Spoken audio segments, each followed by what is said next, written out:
क्या आप सबको भी लगता है कि एसआईपी और लमसम खुद को इन्वेस्टमेंट है? अगर हाँ, तो आप गलत हो, क्योंकि ये सिर्फ दो अलग तरीके हैं इन्वेस्टमेंट करने के, जो आप म्यूचुअल फंड, स्टॉक्स, गोल्ड और भी काफ़ी जगह यूज़ कर सकते हो। तो आज की वीडियो में हम समझेंगे कि एसआईपी क्या होता है, लमसम क्या होता है और सबसे इंपॉर्टेंट आपके लिए बेटर कौन सा है। तो लेट्स स्टार्ट। तो एसआईपी की फुल फॉर्म होती है सिस्टमैटिक इन्वेस्टमेंट प्लान। इसमें जो आप इन्वेस्टमेंट करते हो वो एक रेगुलर इंटरवल के लिए करते हो, जो कि हर महीना भी हो सकता है, हर क्वार्टर भी हो सकता है और हर साल भी हो सकता है। जनरली इसको मंथली बेसिस पर किया जाता है और उसे ही सबसे बेस्ट वे माना जाता है। जैसे मान लो आपने एक एसआईपी शुरू करी 2000 रुपीज़ की, तो ऐसे में 2000 रुपीज़ हर मंथ जहाँ भी आप इन्वेस्ट करना चाहते हो ना, मतलब जहाँ भी आपने एसआईपी स्टार्ट करी ना, वहाँ जाकर इन्वेस्ट हो जाएंगे।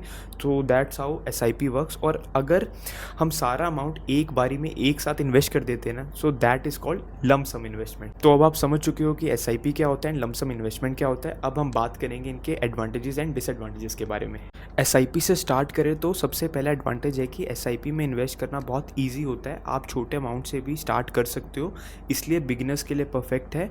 दूसरा एडवांटेज है रुपी कॉस्ट एवरेजिंग, मतलब आप बाइंग कॉस्ट को एवरेज कर सकते हो। Suppose in first month of SIP हमें शेयर 200 रुपीज़ की प्राइस पर मिलता है। इन नेक्स्ट मंथ किसी भी रीजन से वो गिरकर 100 रुपीज़ हो जाता है, मतलब एक शेयर 100 रुपीज़ का हो जाता है। तो in first month we got 1 share in 200 rupees and in next month we got 2 shares in 200 rupees.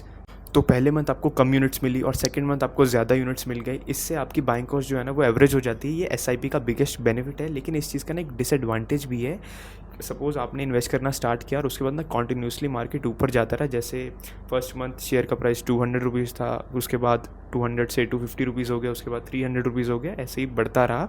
तो हर महीने आपको महंगे प्राइस पर यूनिट्स मिलेंगी। इस केस में अगर आपने स्टार्टिंग में लमसम में इन्वेस्ट करा होता, मतलब जब प्राइस 200 रुपीज़ था तब आपने लमसम में इन्वेस्ट करा होता, तो आपको ज़्यादा प्रॉफिट देखने को मिलता। तो इन सिंपल वर्ड्स, एसआईपी का डिसएडवांटेज सिर्फ तब होता है जब मार्केट कॉन्टीन्यूसली ऊपर जाए। लेकिन यार इन रियल लाइफ मार्केट कभी भी कॉन्टीन्यूसली ऊपर नहीं जाता, वो अप एंड डाउन मूव करता है।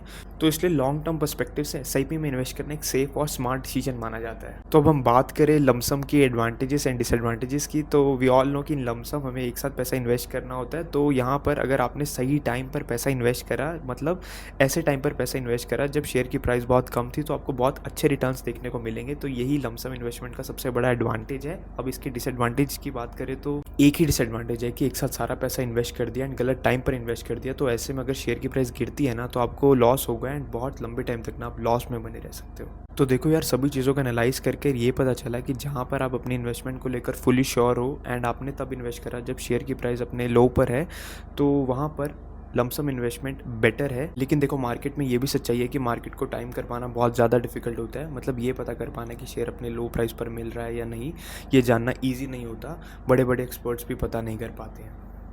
On the same as we know, S I P gives us chance to average buying cost. तो लॉन्ग टर्म इन्वेस्टमेंट में एस आई पी ज़्यादा बेटर रहता है। एंड येस, क्योंकि आपको S I P and lump sum दोनों के एडवांटेजेस एंड डिसएडवांटेजेस अच्छे से पता चल चुके हैं, तो आप अपने financial planning and risk management के हिसाब से खुद डिसाइड कर सकते हो कि आपको लमसम करना चाहिए या फिर एस आई पी। तो that's it from my side. See you in next session. Till then, take care and stay consistent.